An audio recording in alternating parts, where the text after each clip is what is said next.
Hello everyone, मेरा नाम आदित्य है। मैं 2018 बैच का पंजाब कैडर का आईपीएस अधिकारी हूँ। मैंने अपना जो सिविल सेवा एग्ज़ाम है वो हिंदी माध्यम में मैंने किया है और हिंदी में ही मैंने साक्षात्कार दिया है। दोस्तों, आज हम जानेंगे राजस्थान के हनुमानगढ़ के ग्रामीण परिवार में जन्मे आदित्य की सफलता की प्रेरणादायक कहानी, जिन्होंने सरकारी स्कूल और हिंदी मीडियम से पढ़ाई करके अपने उस सपने को पूरा किया जिसके बारे में हिंदी के छात्र कई बार ये सोचकर पीछे हट जाते हैं कि वो हिंदी मीडियम से है, लेकिन पढ़ाई में कमजोर होने और बेसिक का आधार भी हिला हुआ होने के बावजूद आदित्य ने अपनी अथक मेहनत से वो मुकाम हासिल किया जिसकी उन्हें चाह थी। आखिरकार वो सिविल सेवा परीक्षा पास कर आईपीएस अधिकारी बनने में सफल रहे।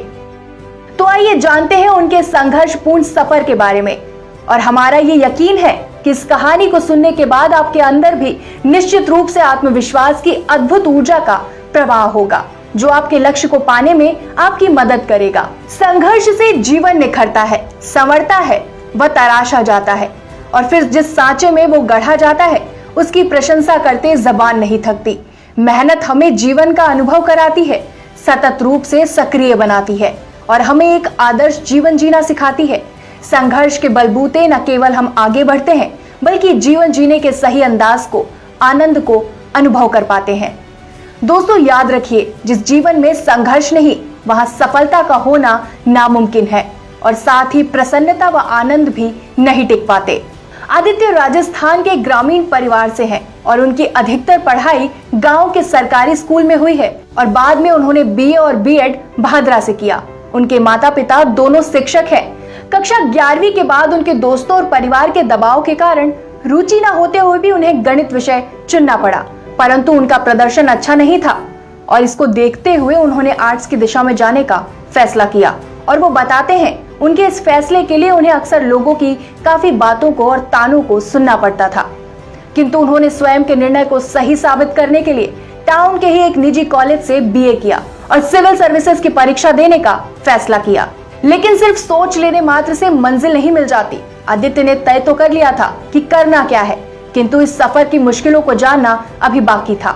शुरुआत की तैयारी करने के दौरान अनगिनत चुनौतियों का सामना करना पड़ा, जिसमें सबसे बड़ी दिक्कत सारी पढ़ाई हिंदी मीडियम स्कूल से होने के कारण अंग्रेजी का कमजोर आधार उनके लिए गले की हड्डी थी।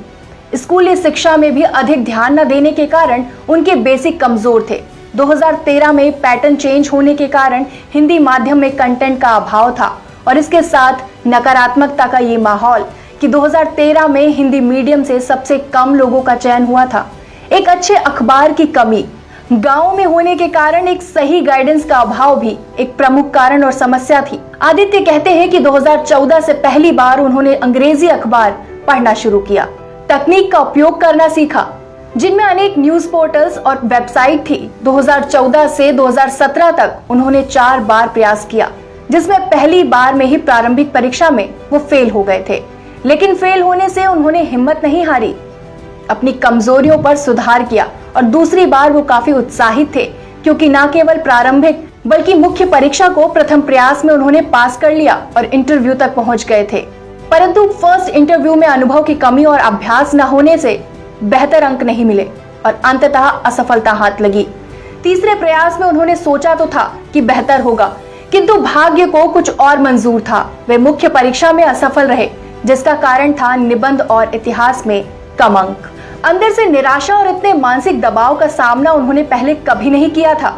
आदित्य ने स्वयं को प्रेरित करने और अन्य विकल्प की तलाश में राजस्थान सिविल सेवा समेत कई सारे और पेपर दिए, परंतु असफलता का सफर निरंतर जारी रहा। वो कहते हैं, माता पिता के सहयोग, उनके दृढ़ संकल्प और आत्मविश्वास से उन्होंने फिर चौथा प्रयास किया, लेकिन इस बार आदित्य ने अपनी कमियों को पूरा करने में कोई कमी नहीं छोड़ी और अत्यधिक मेहनत की और आखिरकार मेहनत रंग लाई।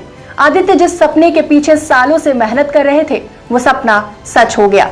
आदित्य कहते हैं कि इस परीक्षा की तैयारी के दौरान उनमें अनेक कमियां रही, जिनमें अधिक पढ़ने पर ध्यान देना बजाय रिवीजन करना, लिखित अभ्यास में कमी, अति आत्मविश्वास, निबंध पर ध्यान न देना और वैकल्पिक विषय इतिहास में कमी और इंटरव्यू में ग्रुप मॉक पर अधिक ध्यान न देना, बोलने का अभ्यास न होना इत्यादि कई चीजों पर उन्होंने काम किया। और अपने इन सब अनुभवों के आधार पर उनकी हर एक युवा अभ्यर्थियों को सलाह रहती है कि कि बेसिक पर ध्यान दें, कंटेंट को सीमित रखें, समसामयिकी पर ध्यान दें और निरंतर अपडेट रहें। वैकल्पिक विषय का चुनाव अंकदायी, रुचि, समझ और उपलब्ध विषय वस्तु के आधार पर करें। इंटरव्यू की तैयारी के लिए समूह चर्चा, मॉक इंटरव्यू पर ध्यान अवश्य दें। उनका कहना है इंटरव्यू में आत्मविश्वास की अहम भूमिका होती है, अतः उन तत्वों पर अधिक ध्यान दें जहां से आत्मविश्वास को सकारात्मक बल मिल सके और आपकी तैयारी का आधार सशक्त हो सके। जिस तरह बहते हुए पानी में पड़े पत्थर के आकार में पानी की धार धीरे धीरे परिवर्तन कर देती है और कभी कभी इतनी सुंदर आकृति का रूप दे देती है कि लोग उसे मूर्त के रूप में पूजने लगते हैं, उसी तरह हमारा जीवन भी संघर्ष की आग से निखरता है, आसमान की बुलंदियों को छूता है। हम मनचाहे लक्ष्य को प्राप्त करते हैं और इसी प्रकार के संघर्ष की उपासना करने वाले आदित्य ने कई असफलताओं के बाद सफलता पाई। उन्होंने कभी भी असफलताओं के कारण निराश होकर हार नहीं मानी, बस अपने परिश्रम की लड़ाई जारी रखी और सिविल सेवा परीक्षा 2017 से भारतीय पुलिस सेवा IPS में चयनित होकर अपने लक्ष्य को प्राप्त किया। मोटिवेशनल वीडियोस देखने के लिए youth icon of India channel को सब्सक्राइब करने के बाद घंटी का बटन दबाना ना भूलें।